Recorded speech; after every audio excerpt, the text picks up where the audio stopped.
Bingung, langkah tepat apa yang dapat kita lakukan kalau kita lagi stres? Nah, kali ini kita akan membahas terkait manajemen stres dengan metode guna diri.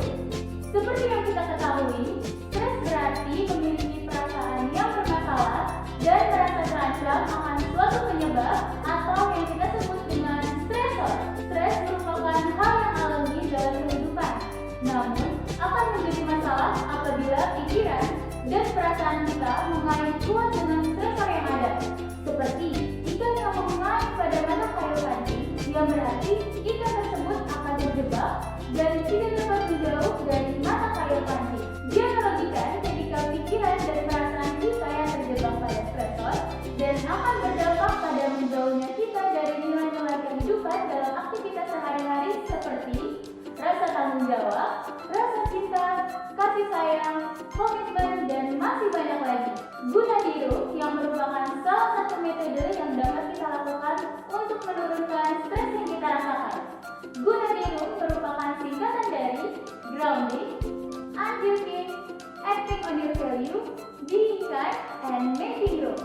Akan memberikan panduan tentang apa yang harus kita lakukan saat mengalami stres. Nah, yuk kita cari tahu lebih banyak terkait guna diri. Saat kita mengalami stres, dapat dianalogikan seperti kita sedang berada di atas pohon yang sangat tinggi dan besar dengan hujan badai dan petir sedang menerjang. Tentu, kita akan menghadapi dua pilihan, tetap berada di atas pohon dengan ancaman tersambar petir, atau memutuskan untuk turun sesegera mungkin dan mencari tempat yang aman.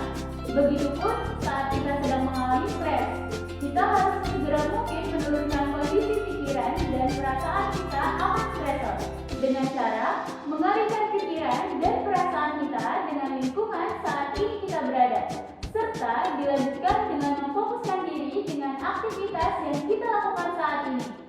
Cara ini merupakan tahap grounding. Tahap ini akan membantu kita untuk menurunkan rasa stres yang kita rasakan. Tahap selanjutnya yaitu dengan melakukan unjoking. Kondisi stres akan mengaitkan pikiran dan perasaan kita dengan stresor yang akan menjauhkan kita dari nilai-nilai kehidupan dalam aktivitas keseharian. Kita akan merasa lebih emosi, menjauh dari orang yang kita cintai, bahkan memilih untuk menyendiri karena stres yang dirasakan. Maka dari itu, kita harus segera melepaskan diri kita dari kait stresor yang ada. Ada dua hal yang dapat kita lakukan, yaitu dengan menyadari dan menandai bahwa yang kita rasakan dan pikirkan akan stresor merupakan hal yang negatif. Karena dengan kita menyadari hal tersebut bukanlah hal yang baik, akan lebih mudah untuk kita memfokuskan pikiran dan perasaan dengan hal yang saat ini kita lakukan. Tahap yang ketiga yaitu acting on your value. Pada tahap ini, kita dapat membuat jadwal implementasi nilai-nilai kehidupan apa saja yang akan kita terapkan dalam aktivitas sehari-hari. Nilai kehidupan yang akan kita terapkan dapat dimulai dengan hal-hal yang simpel dan kita sukai, seperti sopan kepada semua pegawai di kantor, selalu ingin membantu masyarakat yang membutuhkan, dan sebagainya. Tahap yang keempat yaitu being kind atau berbuat baik. Dapat kita bayangkan saat diri kita sedang terpuruk dalam kondisi stres, lalu tiba-tiba ada sosok orang lain yang datang menghampiri kita dan mengatakan, "Aku tahu apa yang kamu rasakan saat ini. Aku hadir di sini untuk menemanimu." Tentu akan terasa bahagia diri kita mengetahui ada yang peduli dan berbuat baik dengan kita.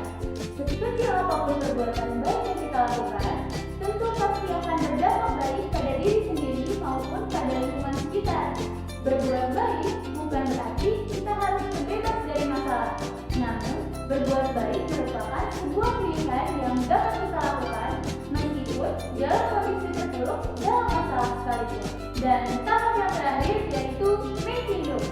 Hal ini berarti dengan kita berdamai dengan stresor yang kita rasakan, kita buatkan ruangan khusus untuk menempatkan stresor dalam diri kita, sehingga tidak akan menjauhkan kita dari nilai-nilai kehidupan dalam aktivitas sehari-hari. Dan bayangkan, apabila stresor kita tempatkan dalam sebuah halaman buku yang dapat kita tutup, kita baca dalam kegiatan sehari-hari, tanpa menghalangi kita untuk beraktivitas dengan baik. Nah, itu dia yang